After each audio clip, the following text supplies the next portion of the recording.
Hi, my people. How are you? I am Lamarr Townsend. I'm a psychic and energy channeler, a tarot reader, and an astrologer.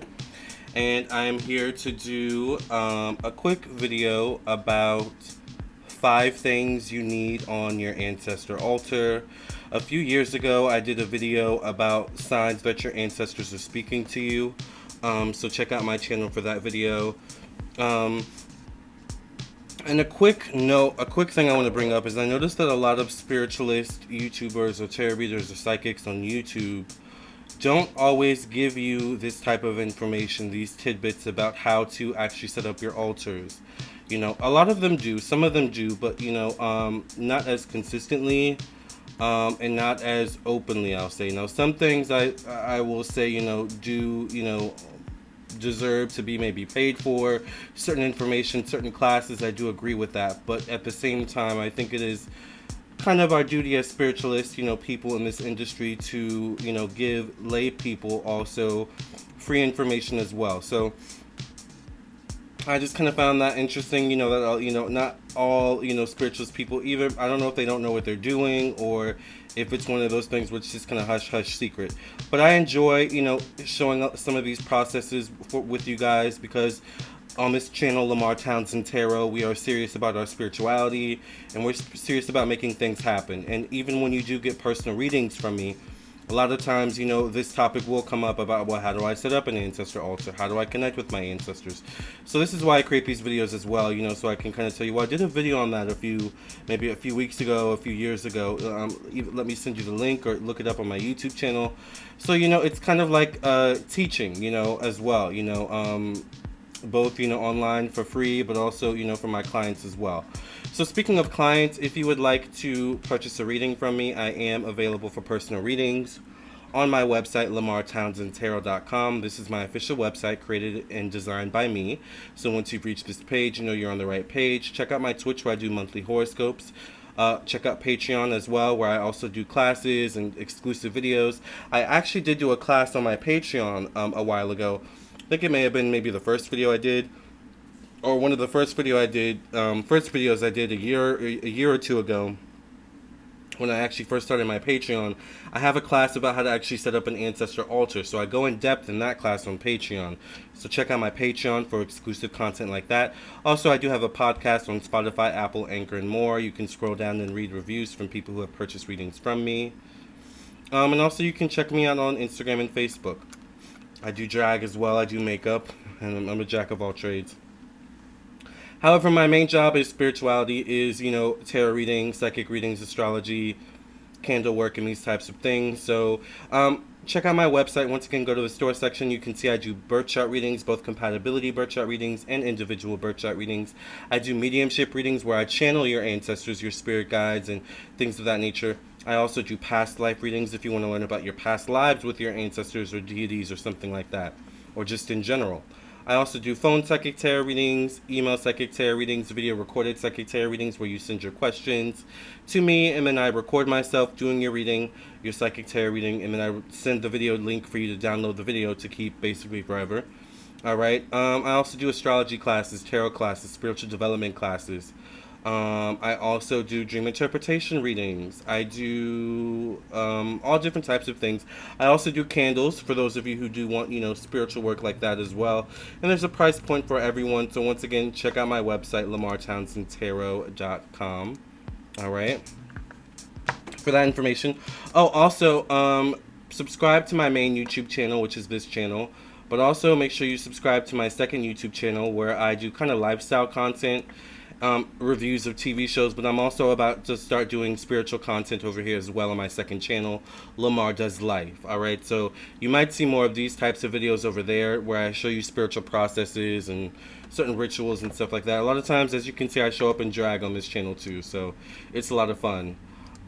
With that being said, let's get back to the video about 5 things you need on your ancestor altar. Let's talk about really quickly why you, and please don't pay attention to my nail right here. I know this nail is short. It kind of broke off, so I had to cut it. All right, don't judge me.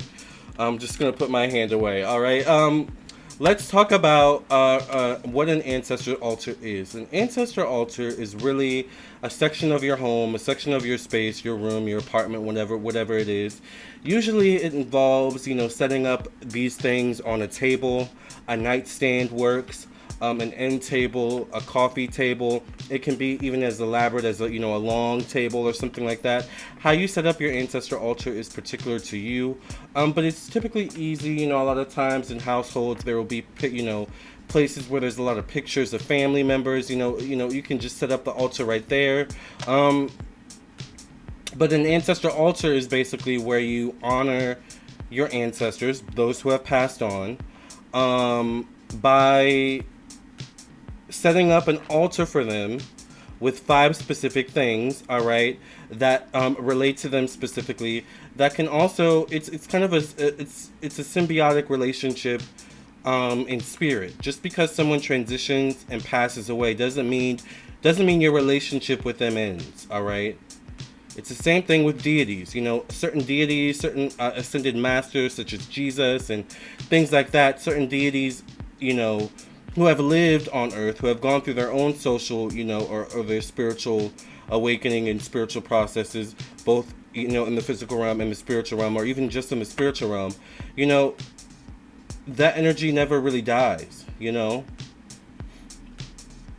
But we have to remember sometimes, depending on how our family members and loved ones pass, it can be traumatic for them on the other side as well, which is why it's also good to set up an ancestor altar, because you get to kind of create a space for your ancestor to honor them, like I said, but also help them transition, all right?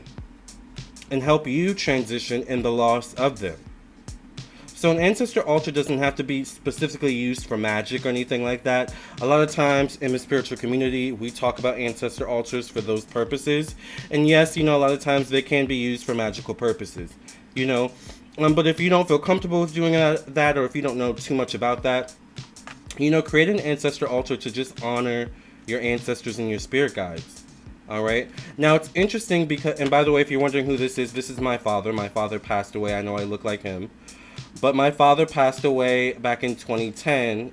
So when I moved into this apartment, and I've been in this apartment now for 4 years, I believe, I created an ancestor altar for him. I think his altar was maybe the first altar I made, with a couple other deities as well.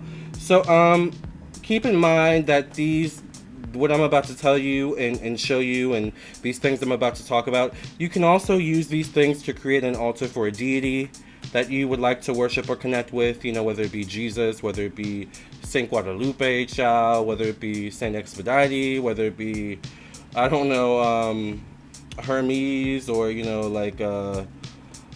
whatever deities are out there, all right? You can use these same principles to create an altar for them as well. But in this case, we're just talking about ancestors, because the hierarchy of spirituality is that you should always connect with your ancestors first, because they're your first line of defense, especially if, once again, they are ancestors who lived in the physical realm, who you had a connection to in the physical realm. All right, because once again, that connection carries on into the spiritual realm once they've transitioned and what so have you. All right, so I hope I kind of explained that a little bit. I do believe, ancestor altars can be a good way of coping with grief as well. I will say that even though my dad passed away in 2010, there's something about having an ancestor altar for him that has helped me. Nothing can prepare you for the loss of your parents, right? But there's certain ways you can cope.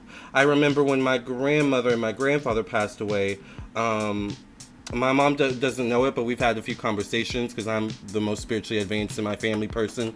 As of now, certain people are coming along, all right, including my mom. And my grandparents were cremated and put in these beautiful urns. And as long as they've been cremated and put in the urns, I've known them to be, like, my mom has a certain kind of place set up in the living room where she keeps the urns and keeps pictures of them on the urns. And it just came to me a couple days ago. I was on the phone with her, and I was like, because we were talking about manifesting, and I was like, why don't you put, the notebook or whatever it is you're trying to manifest by the urns, by grandma and granddaddy. Yeah, I call my grandfather, granddaddy, and blah blah blah, right? And she was like, oh, okay, I could see that. So, little things like that, like if you already have stuff around, if you have an urn or something like that, that's an altar right there. You just maybe have to add things to it or something like that, right? All right. So you may already have an altar in your home and you may not even know it. All right. So look around at your home, see what you've got going on. And you just need these 5 things to create an ancestor altar. All right. The number one thing, and I have my notes here, so let me actually pull up my notes on my phone. I'm texting myself some notes. Okay. So the number one thing, and the most easiest thing, all right, is that you need is a cup of water. All right. Now you can use a plastic cup, you can use glass, you can use metal. All right. Be mindful of anything leaking into the water. I try to have the rule of, if I wouldn't drink it, I'm not going to give it to my ancestors on my ancestor altar. All right. You want to have water or some form of sustenance, because water, food, things like this are energy. All right. And energy never really dies. So when our ancestors transition, they never really die, which means certain things in the physical realm they can still use as sources of energy, including water, including plants, including, certain types of food and stuff like that. Which is why you'll sometimes hear people, being cremated, and then, their ashes, being, kind of thrown around a garden or somewhere where things can grow, right? It's all energy. That ancestor's energy is therefore infused in whatever grows, via their ashes or on top of their burial plot or whatever, so have you. So another thing you can also put is a plant. All right, but I know not everyone is a plant person, so we're focusing on just these 5 things that are really easy. But you do need something as a source of energy, and the most common thing is water. Now you do want to be mindful of, the water will get dirty easily because you just have the water sitting out. So I admit I'm not always the best at this, to be honest, but just make sure you clean the water frequently. All right. Now what you can do is you can just have a cup there too, and whenever you want to connect with your ancestors or thinking of them, just fill the cup up. All right. Maybe pour it out at the end of the day. Once again, it's your relationship with your ancestors, your space, your deities, whatever, so have you.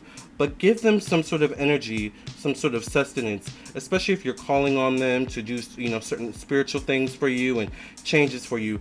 Give them something to, kind of pull on energetically wise, all right? Because they're, doing a lot energy wise, and, they're kind of, I want to use the right words. They're using up a lot of their own energy to make sure you're okay. So take care of them by giving them like a cup of water or something like that, all right?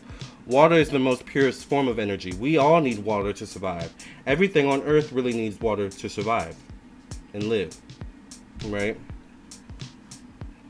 Number 2 is try to get a picture of them, or once again, if you have an ancestor, or if you want to, if you're getting if you're working with a deity, try to get a statue of them or something like that. All right, you want something specific to their image. All right, so they can be identified. Think of their picture or their statue as being like a nameplate. This is who this altar is dedicated to. This person right here, in this case my father, but in your case it may be someone else. All right, so you want them to be able to identify their space in your home or in your space. Okay, this is my space, this is dedicated to me, I see my picture, I see all these types of things. All right, so get a picture of them, get a statue of them. If you're working with a deity, get something specific to their image. All right. The next thing is you want to get something that they owned and put it on the altar. Or if you don't have something that they owned, I personally don't unfortunately have anything that my father owned anymore.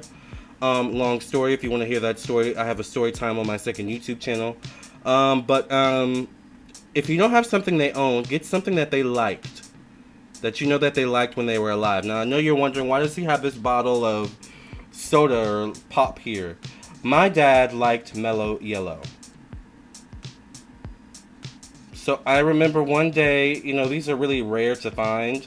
One day I saw these in, I think, a gas station, and I was like, oh, I'm going to grab that up and put that on my dad's altar, because I know he liked mellow yellow. All right?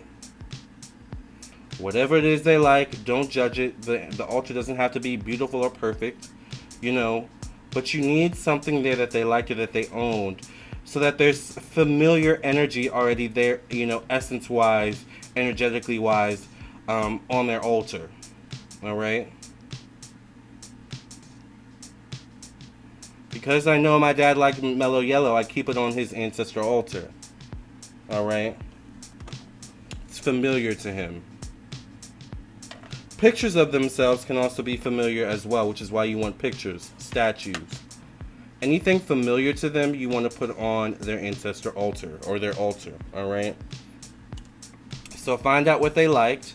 You may have to ask certain family members. You may have to, hear certain stories, or hear grandma or great grandma tell the story of, when so and so did this and when so and so did that, and you found out they liked that.